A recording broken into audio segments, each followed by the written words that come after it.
the Dr. Mahamudu Bawumia campaign team, Frederick Opariansa. Good evening, sir. Good evening. Busy week for you, but I trust you're well.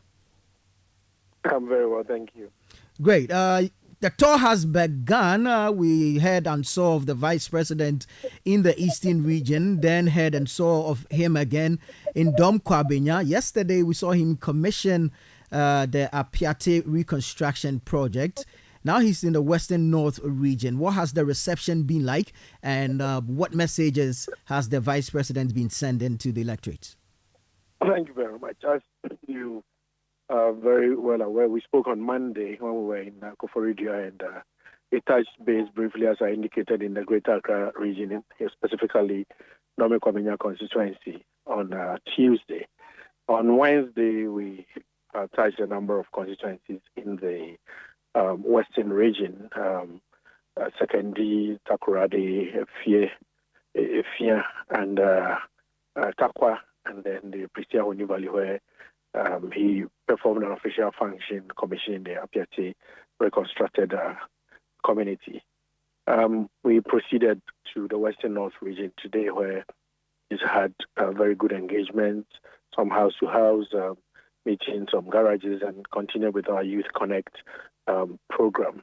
And in each of these regions also, he's met with the chiefs and the clerics, both the Christian clergy and the Islamic clerics within all the regions that we've visited.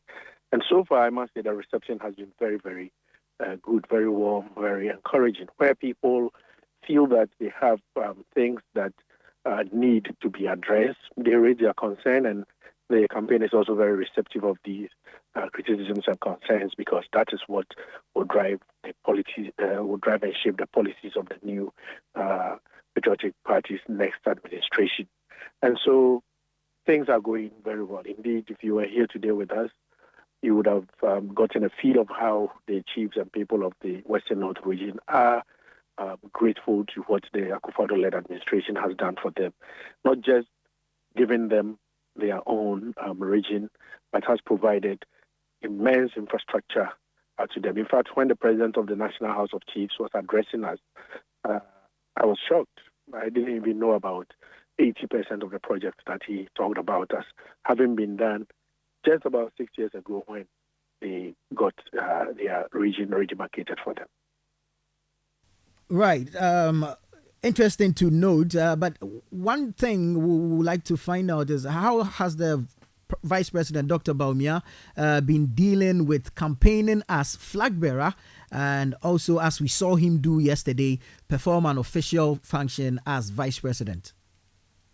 Well, when it came to performing his official function, we ensured that the rest of the campaign team proceeded to the next campaign event, whilst he went out with his official team to go and perform his official function. And so, as much as possible, we try to stay clear of his official functions and ensure that there is a real focus on the campaign. He's not allowing the campaign also to, as it were, affect his time to perform his official functions. So wherever he is, there's an official duty to perform. He takes time out of the campaign to go and perform that, so that the issues of governance does not also suffer because of campaign activities. And that, I must say, he's mixing very well. And of course, that means he has to work extra long hours in the day.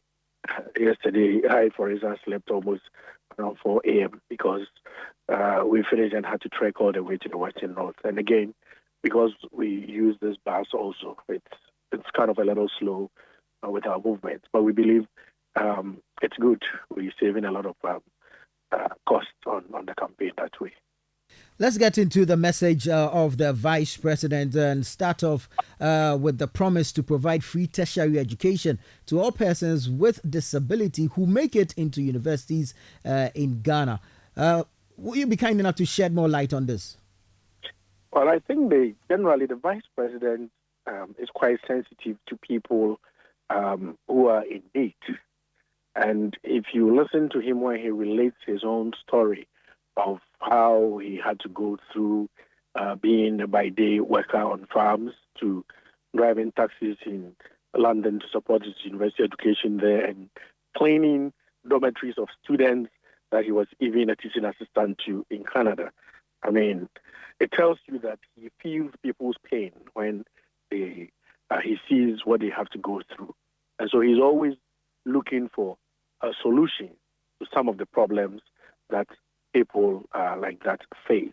Don't forget that Dr. Bawumia is a patron of the leprosarium, or the lepers group, as it were, in the country. We've seen him feed them on his birthday and things like that. And so he's always looking for some opportunities that will bring some kind of equity in the lives of these people as far as national development and the enjoyment of national programs is concerned. And so I'm not surprised when he outlaid this policy that when he's in office, he's going to ensure that the scholarship resources are deepened to the point that he'll be able to take care of all people with disabilities who make it into the tertiary level, so that it doesn't become a challenge that perhaps because of your condition and maybe coming from a poor background, you are unable to access resources to have tertiary education. That way, once again, people will not be limited by their condition and situation to have the best that they can have in this country and achieve the best potentials that they may have.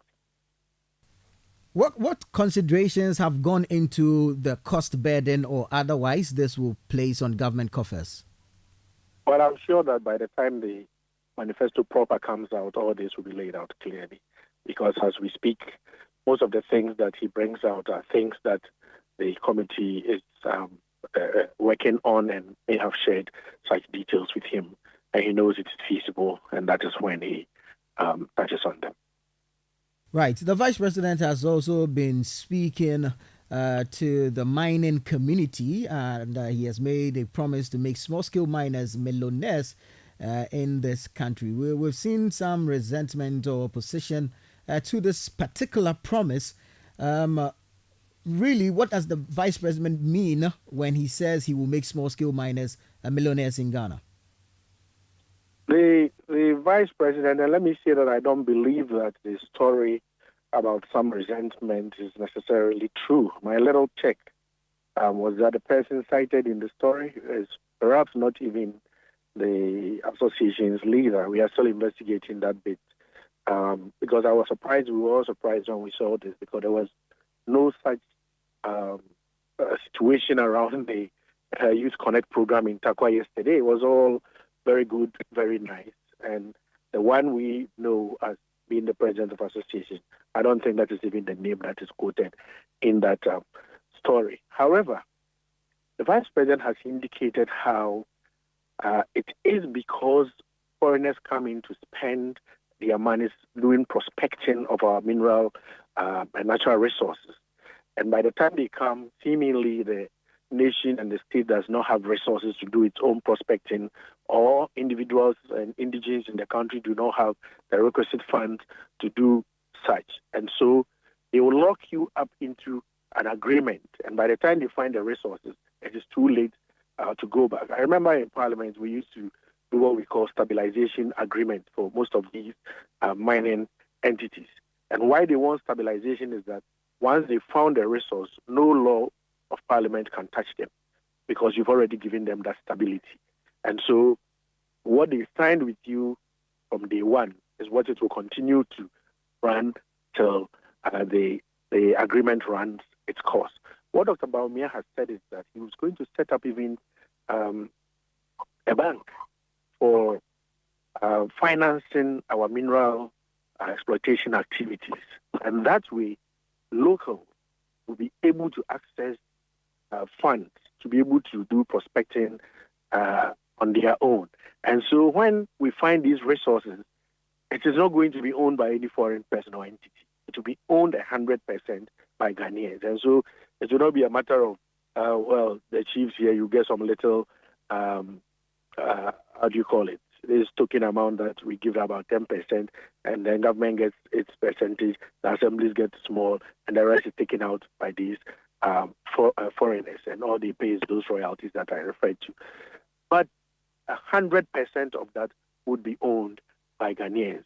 Fancy the mines owned by the Newmonts and other gold entities in this country were owned 100% by Ghanaians.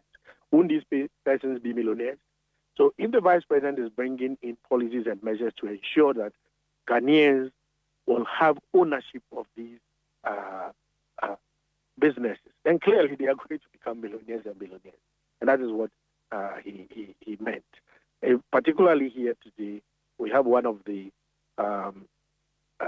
parliamentary candidates actually for Citi also, who is an expert in doing this kind of thing. And we've been engaging him on ways that the technology he is using back in Alaska to build cheaper mines and very profitable mines could be brought down to the youth here for them to get involved in. And it's clean, it's safe, and will not pollute our water bodies.